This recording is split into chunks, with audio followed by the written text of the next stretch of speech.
अहोई माता के सभी भक्तों का चैनल में स्वागत है। आज हम सुनेंगे अहोई माता के व्रत की कथा। लेकिन उससे पहले आइए जान लेते हैं कैसे करें अहोई अष्टमी के व्रत की पूजा। तो अहोई माता के सभी भक्त सबसे पहले चैनल को सब्सक्राइब जरूर करें। सबसे पहले आइए जानते हैं अहोई अष्टमी के पूजा की विधि। इस दिन सुबह सवेरे जल्दी उठ जाना चाहिए और नित्य कर्मों से निवृत्त होकर स्नान आदि कर लें। फिर 8 कोष्ठक की ये एक पुतली बनाई जाती है। इसे गोबर या चित्रांकन के द्वारा कपड़े पर बनाएं। इसके बाद उसके बच्चों की आकृतियां भी बनाएं। इस दिन माताएं अपने बच्चों के लिए पूरे दिन निर्जला व्रत रखती है। इसके बाद शाम को या प्रदोष काल में उनकी पूजा करते हैं।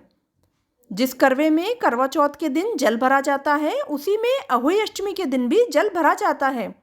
इसके बाद शाम को पूरी विधि विधान से माता की पूजा की जाती है। अहोई अष्टमी के दिन सुबह जल्दी स्नान करना चाहिए और फिर उसके बाद व्रत का संकल्प लेते हैं। इस व्रत में पूरे दिन निर्जला व्रत का पालन करना चाहिए। पूजा में अहोई माता को सबसे पहले कुमकुम लगाते हैं। कुमकुम लगाने के बाद फूल अर्पित करें उन्हें। एक घी का दीपक उनके समक्ष प्रज्वलित करें। फिर उसके बाद हलवा और पूड़ी का उन्हें भोग लगाएं। आखिर में आरती करें और आरती करने के बाद में तारों को अर्घ देकर व्रत का पारण करें। आइए भक्तजनों, अब सुनते हैं अहोई अष्टमी के व्रत की कथा। एक समय की बात है। एक नगर में एक साहूकार और उसके 7 लड़के रहते थे।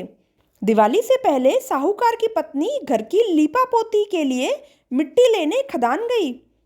जैसे ही वो खदान में कुदाल से मिट्टी खोदने लगी, उस जगह एक सेह की मांद थी, जो कि कुदाल से मिट्टी खोदते समय सेह के बच्चे को लग गई थी और सेह का बच्चा मर गया था। बच्चे को मरता देख साहूकार की पत्नी को बहुत दुख हुआ और वह पश्चाताप करती हुई घर लौट आई। कुछ दिनों बाद उसके एक बेटे का निधन हो गया। फिर अचानक उसका दूसरा बेटा भी मर गया और साल भर में उसका तीसरा, चौथा, 7 बेटे मर गए।